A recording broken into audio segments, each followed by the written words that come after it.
21대 마지막 국회 브리핑입니다. 더 빠르게, 더 강하게, 더 선명하게 행동하겠습니다. 조국혁신당 대변인 강미정입니다. 한동훈 특검법 발의를 앞두고 한동훈을 생각해본다. 국민의힘의 4.10 총선 참패 책임을 지고 사퇴했던 한동훈 전 비상대책위원장이 채 2달을 못 참고 정치를 다시 시작하려나 봅니다. 국민의힘 당대표 출마를 저울질하고 있다는 소식이 들립니다. 동네 도서관에서 책 좀 본다더니 며칠 전에는 뜬금없이 소셜 서비스의 KC 미인증 제품의 해외 직구 금지, 고령자 조건부 운전면허 문제에 반대 목소리를 내기도 했었습니다. 입이 있으니 말을 할 수 있습니다. 사회 여러 현안에 말을 얹고 싶기도 할 테죠. 그런데 참 얄팍합니다. 정작 중요한 정치 현안에는 입을 꾹 다물거든요. 최혜병 특검법 재의결 문제나 연금개혁 이슈에는 침묵으로 일관합니다. 연금개혁 문제 어렵죠. 압수수색하고 수사해서 범인 잡듯이 해결할 수 있는 문제가 아니니까요.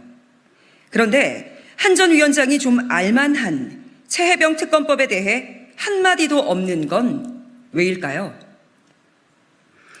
나도 윤석열 정부 비판할 줄 알아요.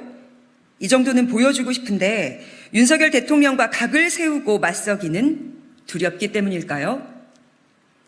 아니면 아직도 윤 대통령을 지지하고 있는 20%대의 지지층을 놓치는 것이 아쉽기 때문일까요? 조국혁신당은 내일 조국혁신당 1호 법안으로 한동훈 특검법을 발의합니다. 지난 총선에서 국민과 한 약속입니다. 검찰개혁을 위해 내딛는 첫 걸음이기도 합니다. 국민들께서 압도적으로 한동훈 특검 도입과 한 전 위원장과 관련된 여러 의혹에 대해 진실규명을 바라고 있습니다. 이른바 고발사주 관여 의혹, 패소할 결심 의혹, 자녀의 허위 스펙 쌓기 의혹은 그 뚜렷한 범죄의 정황에도 불구하고 한 전 위원장은 한 번도 제대로 수사받지 않았습니다. 살아있는 권력 앞에 굴종한 수사기관은 수사의 중립성과 공정성에 대한 국민적 공분과 의혹을 증폭시켰습니다.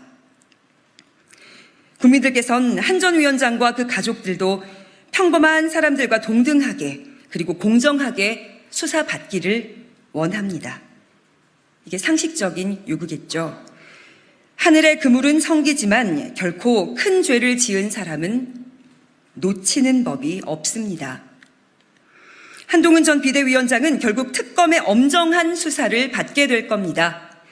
조국혁신당이 경고합니다. 한동훈 전 위원장은 수십 자리 휴대전화 비밀번호 같은 꼼수는 포기하십시오. 어지러운 언사로 수사당국을 우롱하지도 마십시오.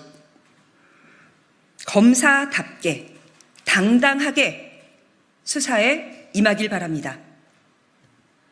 여기까지 하겠습니다. 고맙습니다.